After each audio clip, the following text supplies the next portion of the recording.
નમસ્કાર મિત્રો, આજે આપણે સામાજિક વિજ્ઞાનની અંદર પ્રકરણ 1 ભારતનો વારસો જે પ્રકરણનો આપણે અભ્યાસ કરીશું. કોવિડ-19 અંતર્ગત જે આપણે શાળાએ નથી આવી શકતા પરંતુ ઘરે બેઠા જે વિડીયો નિહાળી અને આપણે પૂરેપૂરું શિક્ષણને રસપ્રદ બનાવીએ, ઉપયોગી બનાવીએ, તો આપણો એક આ નાનકડો પ્રયાસ છે. તો આપણે શરૂ કરવા જઈ રહ્યા છીએ ભારતનો વારસો. તો ભારતનો વારસો, તો સૌપ્રથમ આપણને એક પ્રશ્ન થાય કે વારસો કોને કહેવાય? તો વારસો એટલે આપણે સામાન્ય અર્થમાં આપણે જોઈએ તે આપણા જે દાદાઓ પરદાદાઓ તરફથી આપણે મિલકતનો વારસો મળેલો હોય, કોઈ વ્યવસાયનો વારસો મળેલો હોય, કે પછી કોઈ આપણે જોઈએ છે આપણે કુદરતી તત્વો જે છે, પ્રકૃતિના તત્વો છે, વારસાની અંદર પર્વતો છે, વનસ્પતિ છે, નદીઓ છે, જંગલો, એ પણ આપણે એક વારસામાં જ મળેલું છે. એટલે કે આપણા દાદા પરદાદા તરફથી, બાપદાદાઓ તરફથી જમીન, મકાન, મિલકત, આ બધું જે કંઈ આપણને પ્રાપ્ત થયું છે જેને આપણે વારસા તરીકે ઓળખીએ છીએ. એમાં પ્રકૃતિનો કુદરત તરફથી મળેલો વારસો હોય કે આપણા બાપદાદાઓ તરફથી આપણી પેઢીની અંદર મળેલો હોય જેને આપણે વારસા તરીકે ઓળખીએ છીએ. વિશ્વની અંદર આપણે જોઈએ તો ભારત એક પ્રાચીન સંસ્કૃતિ ધરાવતો દેશ છે. ભારતના પ્રાચીન ગ્રંથો, વિષ્ણુ પુરાણમાં પણ ભારત વિશે એક શ્લોકમાં પણ કહેવાયું છે, ઉત્તરમ યત્સ સમુદ્રસ્ય હિમાદ્રેશ્ય ચૈવ દક્ષિણમ વર્ષ તદ ભારત નામ ભારતીયત્ર સંસદી. આ જે શ્લોકનો અર્થ થાય કે સમુદ્રની ઉત્તરે હિમાલયની દક્ષિણે આવેલ સ્થળનું નામ ભારત વર્ષ છે. આપણા જે ભારતનો જે નકશો છે એની અંદર પણ આજે આપણે જોઈએ તો જે સામાન્ય રીતે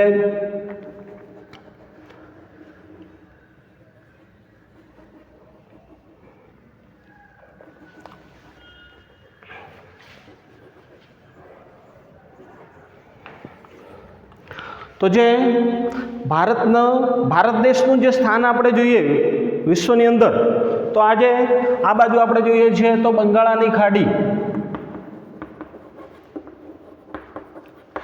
દક્ષિણે જોઈએ તો હિન્દ મહાસાગર,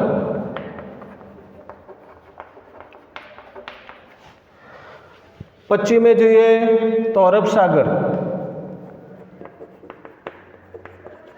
અહીંયા જે આપણે સામાન્ય રીતે આપણે જોઈએ તો છેક ગુજરાતથી માંડીને પશ્ચિમ બંગાળ સુધી આપણો ભારતનો 7,500 કિલોમીટર જેટલો દરિયા કિનારો આવેલો છે અને ગુજરાતનો જે દરિયા કિનારો છે પણ 1600 કિલોમીટર આવેલો છે. તો સમુદ્રની ઉત્તરે આ જે વિશાળ જે હિમાલયની જે પર્વત શ્રેણીઓ આવેલી છે, જેના જે સંતાનો, આવી જે ભારત ભૂમિના આપણે સંતાનો છીએ તેમ કહેવાયું છે. આપણા કોઈ પણ શુભ કાર્ય, જે ધાર્મિક પ્રસંગોની અંદર પણ જે સંકલ્પો લેવામાં આવે છે એની અંદર પણ આપણા ભારતના વિવિધ નામો લેવામાં આવે છે. દાખલા તરીકે ભારત વર્ષ, આર્યવર્ષ જેવા જે અનેકવિધ નામોનો ની અંદર આપણે જોઈએ છીએ.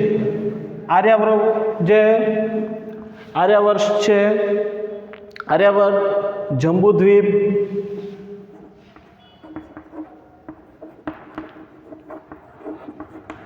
જેવા જે વિવિધ નામો, શબ્દોનો ઉપયોગ આપણા જે કોઈ પણ શુભ કાર્યની અંદર પણ લેવામાં આવે છે. આપણા ભારતની વાત કરીએ તો પૂર્વ, પશ્ચિમ, ઉત્તર, દક્ષિણ જે ચારે દિશાઓમાં પણ આપણે જોઈએ દિશામાં હિમાલયની ગિરિમાળા એવી કુદરતી સીમાઓ પણ જે પૂર્વ, પશ્ચિમ, દક્ષિણ 3 દિશામાં આપણે સમુદ્ર જે પશ્ચિમે છે, પૂર્વ, પશ્ચિમ અને દક્ષિણે આ 3 દિશાઓની અંદર સમુદ્ર આવેલો છે અને ઉત્તર જે ભાગ છે સમુદ્ર હિમાલય પર્વત શ્રેણીથી ઘેરાયેલો છે. એવી જે સંસ્કૃતિ આપણા ભારત દેશની જોવા મળે છે. જે આપણા દેશની સમૃદ્ધિથી આકર્ષાઈને જે વિદેશી પ્રજાઓ પણ જે દેશમાં ભારતની અંદર જે સ્થાયી થઈ છે, ખરેખર આપણા ગૌરવશાળી વારસાની અંદર આપણે જોઈએ તો આપણે જે સંસ્કૃતિના આદાન પ્રદાનની પરસ્પર પ્રક્રિયા દ્વારા દેશમાં અનેક પરિવર્તનો જોવા મળે છે. આજથી ઘણા જે વર્ષો પહેલાં અનેક વિદેશી પ્રજાઓ ભારતની અંદર આવીને વસવાટ કરવા લાગી. ધીરે ધીરે ભારતીય સંસ્કૃતિની અંદર એ લોકો ભળી ગયા. આદાન પ્રદાન ભારતના લોકોનું રહેણી કહેણી, લગ્ન જીવન, ખોરાક, પોશાક, આ બધી જે સંસ્કૃતિ સાથે લોકો ધીરે ધીરે ભળી ગયા, જેથી આદાન પ્રદાનની પરસ્પર પ્રક્રિયા દ્વારા દેશમાં અનેક પરિવર્તનો જોવા મળ્યા છે. અને આ રીતે એક પેઢીમાંથી બીજી પેઢીમાં આપણા વારસાનું હસ્તાંતરણ થયું અને તેનો સાતત્યપૂર્ણ વિકાસ થયો છે. આગળ આપણે જોઈશું ભારતનું સ્થાન અને વિસ્તાર.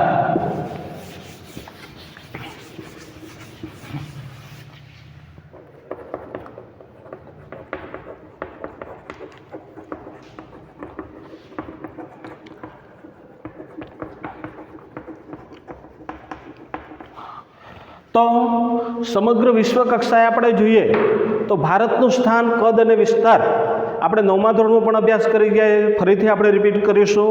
તો ભારતનું જે સ્થાન વિશ્વની અંદર જે સામાન્ય રીતે આપણે જોઈએ તો ભારતને સ્થાનની અંદર જે ભારતનું સ્થાન મોકાનું છે વિશ્વની અંદર, ભારત વિસ્તારની દ્રષ્ટિએ આપણે જોઈએ તો વિસ્તારની દ્રષ્ટિએ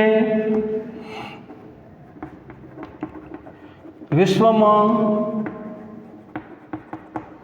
ભારતનો 7મો ક્રમાંક છે.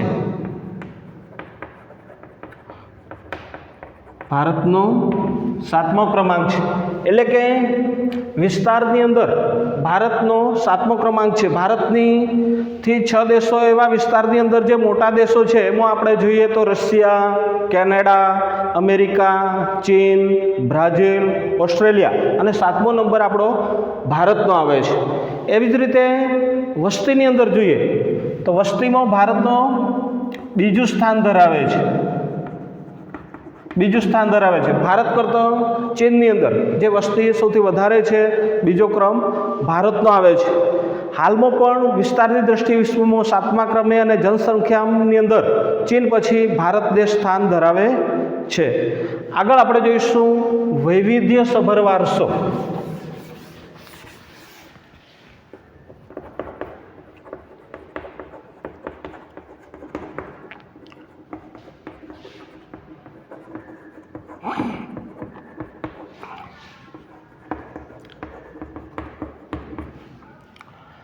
તો ભારતનો વારસો, એક વારસાની અંદર વિવિધતા જોવા મળે છે.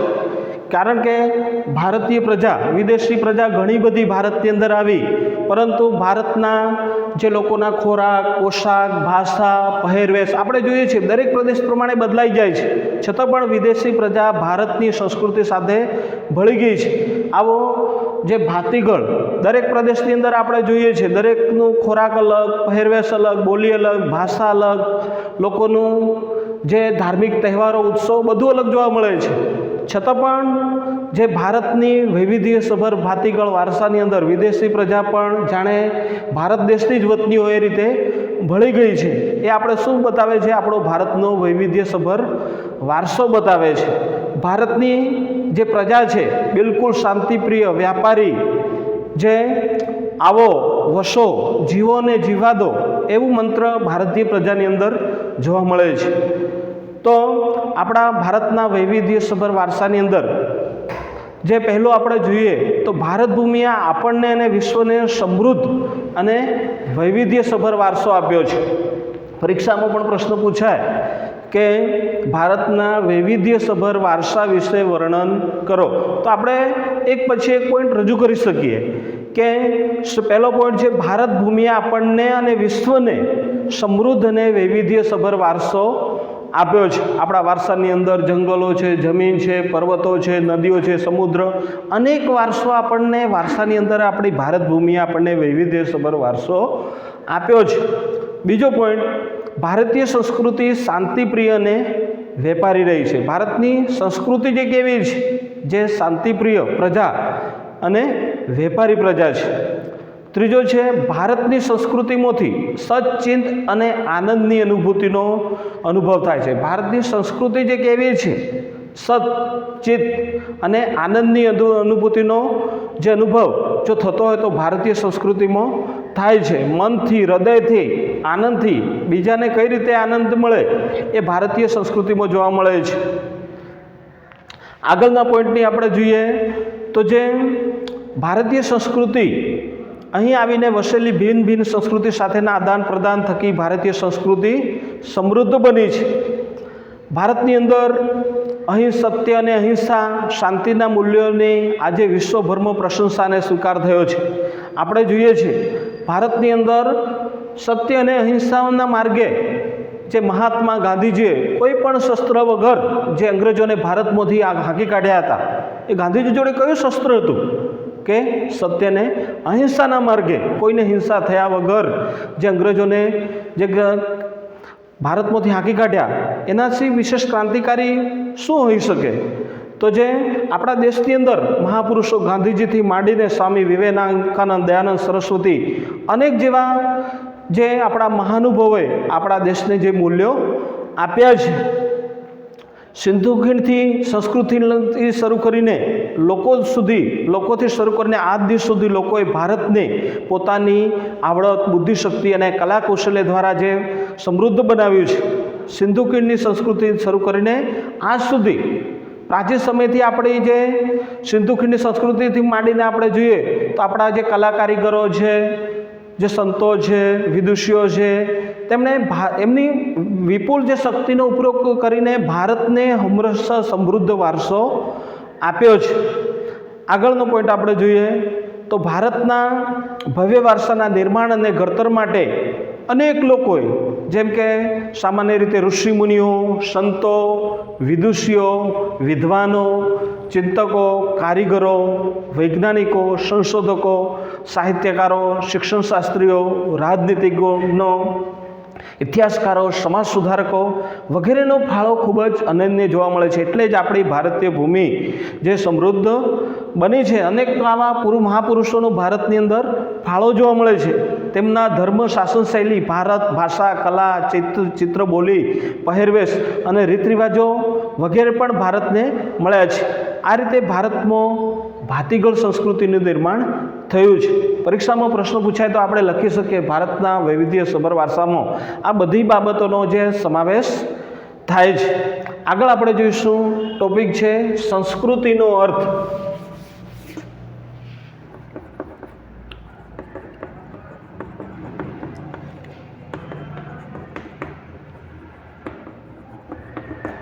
તો મિત્રો, પરીક્ષાની અંદર પણ જે સંસ્કૃતિનો અર્થ એ 2 ગુણનો પ્રશ્ન પૂછાય છે, જેની અંદર સામાન્ય રીતે આપણે જોઈએ તો સામાન્ય અર્થમાં આપણે જોઈએ તો સંસ્કૃતિ એટલે જીવન જીવવાની રીત.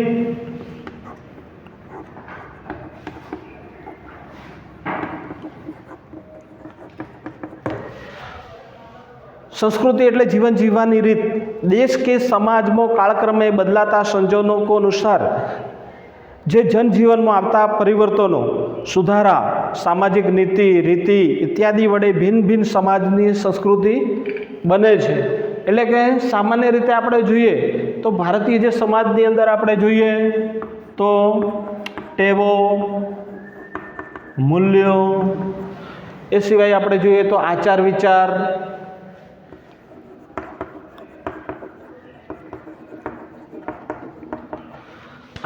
પછી છે ધાર્મિક પરંપરા, રહેણી કરણી,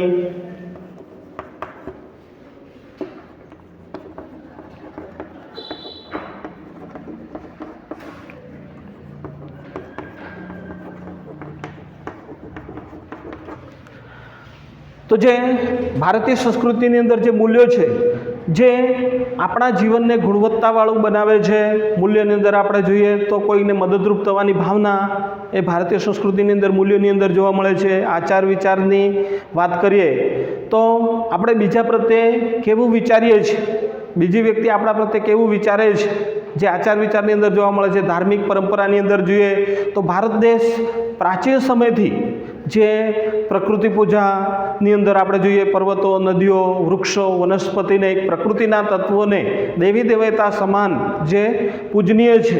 આપણે જોઈએ છીએ ગંગા, યમુના, ગોદાવરી, ગુજરાતની નર્મદા જે નદી છે એ પવિત્ર નદીઓને લોકમાતાઓ તરીકે પણ પૂજવામાં આવે છે.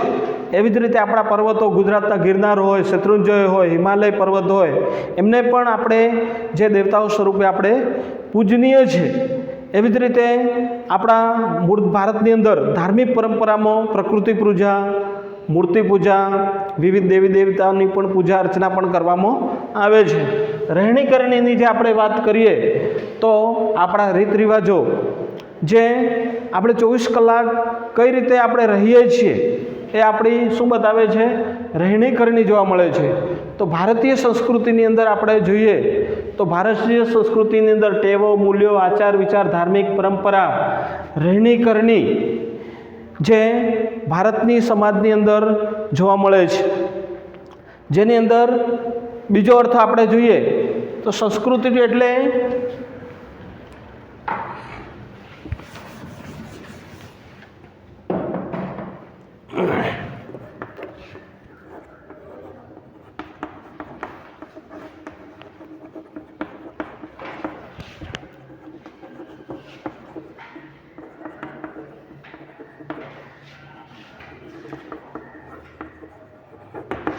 તો જે સામાન્ય રીતે બીજા અર્થમાં જોઈએ તો સંસ્કૃતિ એટલે કે સામાન્ય રીતે માનવીને ઉચ્ચતમ ધ્યેય તરફ લઈ જવાનો જે આદર્શોનો સરવાળો, ઉચ્ચતમ ધ્યેય તરફ લઈ જવાના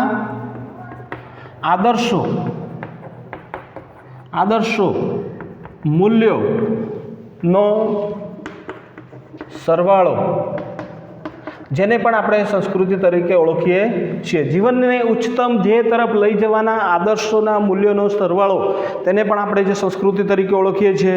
ત્રીજું છે સંસ્કૃતિ એટલે માનવ મનનું ખેડાણ. જે સામાન્ય રીતે આપણે જોઈએ તો જીવનને ઉચ્ચતમ ધ્યેય તરફ લઈ જતા આદર્શોનો સરવાળો, તેને પણ સંસ્કૃતિ કહી શકાય. એ સિવાય સંસ્કૃતિ એટલે માનવ મનનું ખેડાણ.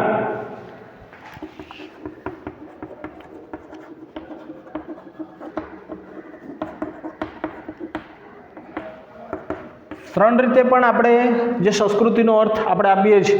પરીક્ષામાં પણ 2 ગુણનો પ્રશ્ન પૂછાય તો સંસ્કૃતિ એટલે શું તો આપણે રજૂ કરી શકીએ. સંસ્કૃતિ એટલે જીવન જીવવાની રીત, વે ઓફ લાઈફ. એવી જ રીતે જીવનને ઉચ્ચ તરફ, ધ્યેય તરફ લઈ જવાના આદર્શોનો સરવાળો એટલે સંસ્કૃતિ તરીકે ઓળખાય છે. એવી રીતે માનવ મનનું ખેડાણની અંદર આપણે સામાન્ય રીતે આપણે જોઈએ તો આદિમાનવ, જે આદિમાનવથી આજના 21મી સદીના માનવીની કલ્પના કરીએ તો આ બધા જે મૂલ્યોનું ઘડતર જે સંસ્કૃતિ દ્વારા થયું છે. આદિમાનવની વાત કરીએ તો જે પથ્થરની કોતરોની અંદર એક ગુફાની અંદર વસવાટ કરતો હતો. પોતાના એ સમયે કંઈ અનાજનું ઉત્પાદન થતું નહીં. ખોરાક તરીકે જંગલોના ફળ, ફૂલ, પાંદડા, કાચું માંસ શિકાર કરીને ખાતો હતો. શરીર ઢાંકવા માટે જંગલની સાલ છે, પાંદડા છે, ઢાંકવા માટે ઉપયોગ કરતો. ધીરે ધીરે જે કાચું માંસ શેકીને ખાવા લાગ્યો, અનાજનું ઉત્પાદન કરવા લાગ્યો. ધીરે ધીરે મકાન બનવા લાગ્યા. આજનો માનવી જે આદિમાનવથી માંડીને આજની જે વિકાસ યાત્રા આપણે જોઈએ તો આજે માનવી જમ્બોજેટ જે વિમાનો પણ હવાઈ જે ઉડ્ડયન કરી શકે છે, ઊંચી જે પર્વતોનું નિર્માણ થયું છે. 21મી સદીના માનવીની કલ્પના કરીએ તો આ બધું શું છે? એક માનવ મનનું ખેડાણ છે. આદિ સમયથી અત્યારે 21મી સદી સુધી માનવીએ પોતાના જે વિચારો દ્વારા માનવ મનનું ખેડાણ કરીને વિવિધ ક્ષેત્રે જે સંસ્કૃતિનું ઘડતર થયું છે. આગળ આપણે જોઈશું ભારતીય સંસ્કૃતિનો વારસો.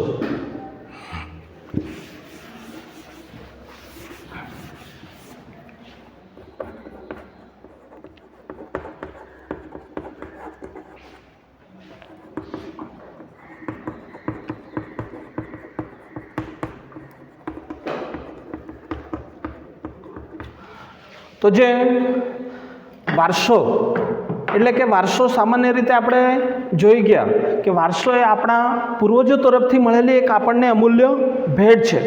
ભારતનો ઇતિહાસ હજારો વર્ષ પુરાણો છે.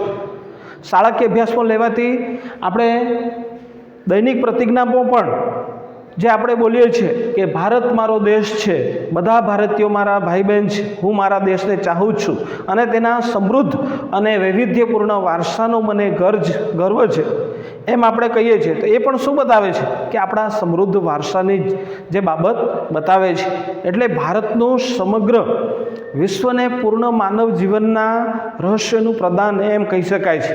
ભારતના આ વારસાને આપણે સામાન્ય રીતે આપણે જોઈએ, ભારતનો આ જે ભવ્ય વારસો છે તેને સામાન્ય રીતે બે પ્રકારની અંદર આપણે વહેંચીએ છીએ. તો સામાન્ય રીતે વારસો, જેને ઇંગ્લિશની અંદર આપણે હેરિટેજ તરીકે પણ ઓળખીએ છીએ. તો જે વારસો એ આપણના પૂર્વજો તરફથી મળેલી ભેટ છે. આપણા પપ્પા, આપણા દાદા, પરદાદા તરફથી મકાન, જમીન, દાગીના જે કંઈ મળ્યું છે, જે આપણે સામાન્ય રીતે ભૌતિક વારસા તરીકે ઓળખીએ છીએ. એવી જ રીતે પ્રાચીન સમયથી આપણને આપણા જે રાજા રજવાડાઓ તરફથી જે મહેલો છે, કિલ્લાઓ છે, વાવનું નિર્માણ થયેલું છે, શિલાલેખો, આ બધું જે મળી આવેલું છે એ પણ એક વારસાનો જ ભાગ છે. જેથી બે વારસાની અંદર જે સામાન્ય રીતે જે ઘણી બધી બાબતો જોવા મળે છે, ભૌતિક વારસો, જૈવિક વારસો, પ્રાકૃતિક વારસો, સાંસ્કૃતિક વારસો, આ બધા જે વારસાના પ્રકાર છે, જેમાંથી આપણે આ પ્રકરણની અંદર ફક્ત વારસાના બે પ્રકારનો અભ્યાસ કરીશું, જેની અંદર પ્રાકૃતિક વારસો અને સાંસ્કૃતિક વારસો. વારસાના બે પ્રકાર છે,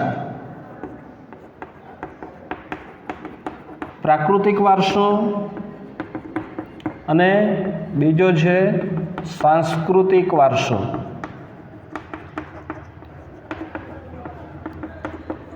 જેની અંદર આપણે પહેલાં પ્રાકૃતિક વારસો, પ્રાકૃતિક વારસાનો સૌપ્રથમ આપણે અભ્યાસ કરીશું. તો પરીક્ષાની અંદર પણ આ પૂછાય છે, પ્રાકૃતિક વારસો એટલે શું?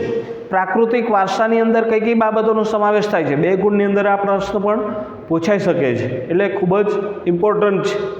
તો સામાન્ય રીતે પ્રાકૃતિક શબ્દ ઉપરથી જ આપણને ખ્યાલ આવી જાય. પ્રાકૃતિક, પ્રકૃતિ, પર્યાવરણ અને માનવ જીવન વચ્ચેના નિકટતમ સંબંધોનું પરિણામ એટલે પ્રાકૃતિક વારસો.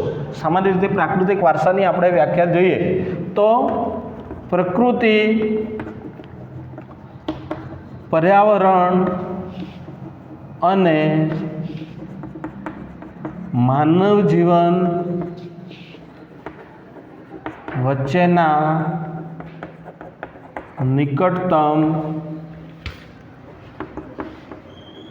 સંબંધોનું પરિણામ એટલે પ્રાકૃતિક વારસો. પ્રકૃતિ, પર્યાવરણ અને માનવ જીવન વચ્ચેના નિકટતમ સંબંધોનું પરિણામ એટલે પ્રાકૃતિક વારસો. પ્રાકૃતિક વારસો એ પ્રાકૃતિક વારસાને કોઈ વ્યક્તિએ નિર્માણ કર્યું નથી, એ કુદરત દ્વારા મળેલી આપણને એક અણમોલ ભેટ છે. ભારતનો પ્રાકૃતિક વારસો વિશિષ્ટ અને વૈવિધ્યસભર છે. જેની અંદર આપણે જોઈએ પ્રાકૃતિક વારસાની અંદર કઈ કઈ બાબતોનો સમાવેશ થાય છે, તો આપણા પ્રકૃતિના જે તત્વો છે, જેની અંદર દાખલા તરીકે ઊંચા પર્વતો છે, નદીઓ છે, ઝરણા છે.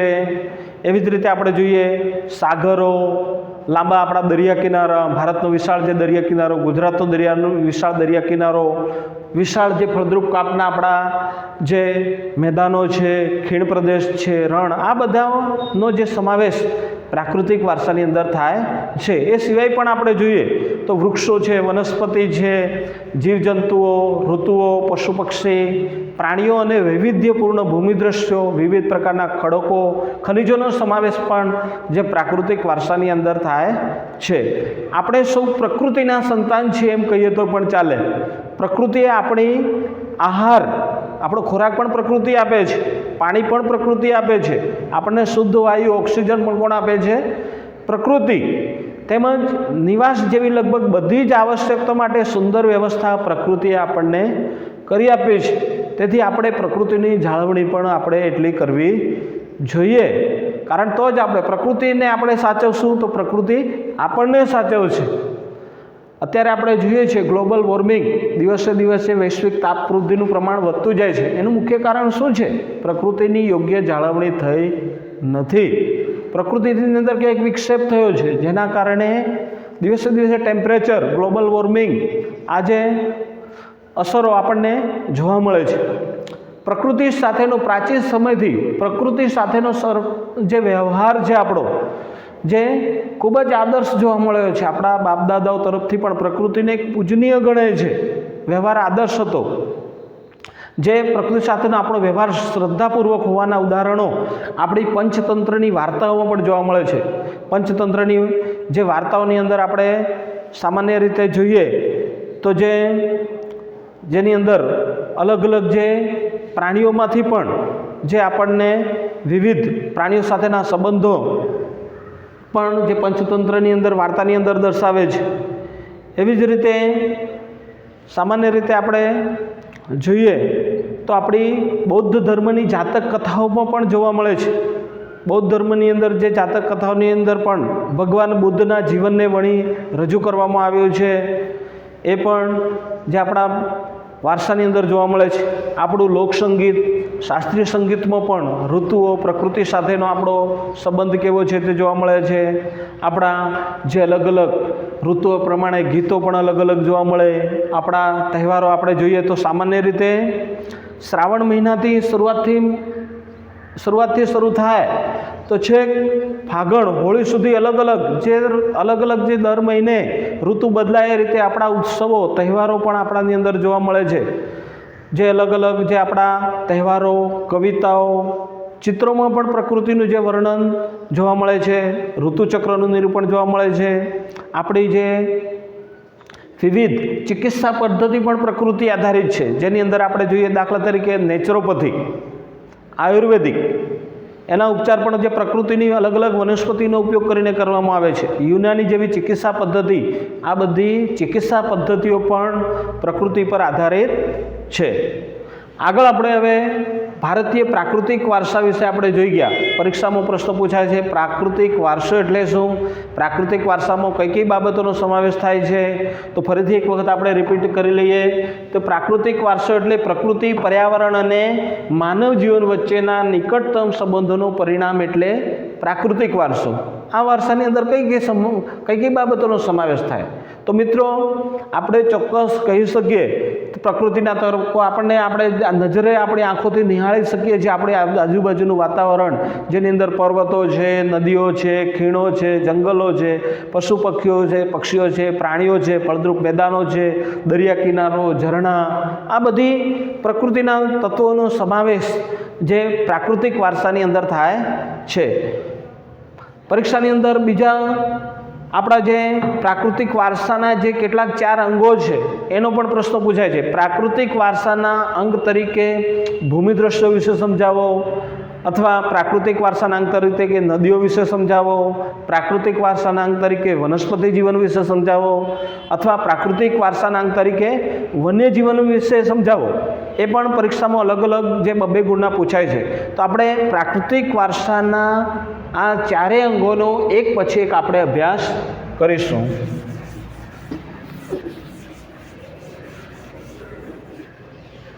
તો જે પ્રાકૃતિક વારસાના અંગ તરીકે પહેલું છે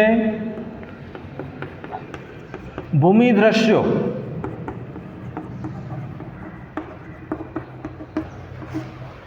તો જે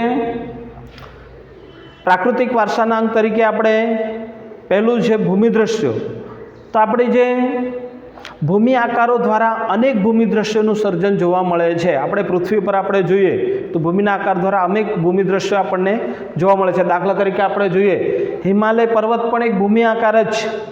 હિમાલયની પર્વતની અંદર આપણે જોઈએ તો અનેક વનસ્પતિ આપણને જોવા મળે છે, ખનિજોનો પણ ભંડાર જોવા મળે છે, નવા નવા પશુ પંખીઓ, શિખરો પણ આપણે જોઈએ છે. આપણા જે ધાર્મિક શિખરો પર જે શિખરો છે એ પણ બરફથી છવાયેલા છે.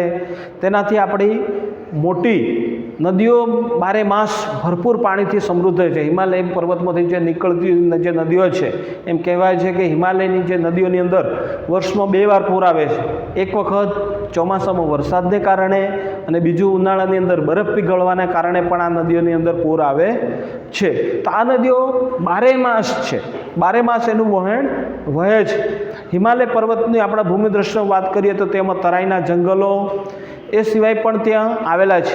હિમાલયમાં અમરનાથ, બદ્રીનાથ, જે કેદારનાથ જેવા યાત્રાધામો પણ આવેલા છે. નંદાદેવી જેવા શિખરો પણ આવેલા છે. ભારત માટે હિમાલય પર્વતનું મહત્ત્વ ઘણું છે. તો મિત્રો, અહીંયા આજનો આપણો જે ટોપિક અહીંયા પૂરો કરીએ છીએ. નેક્સ્ટ ફરીથી આગળ જે આપણું ચેપ્ટર બાકી છે, ભારતના પ્રાકૃતિક વારસાના અંગો, જે નદીઓ, એ બીજું ચેપ્ટર આપણે હવે પછીના જે પિરિયડની અંદર આપણે અભ્યાસ કરીશું.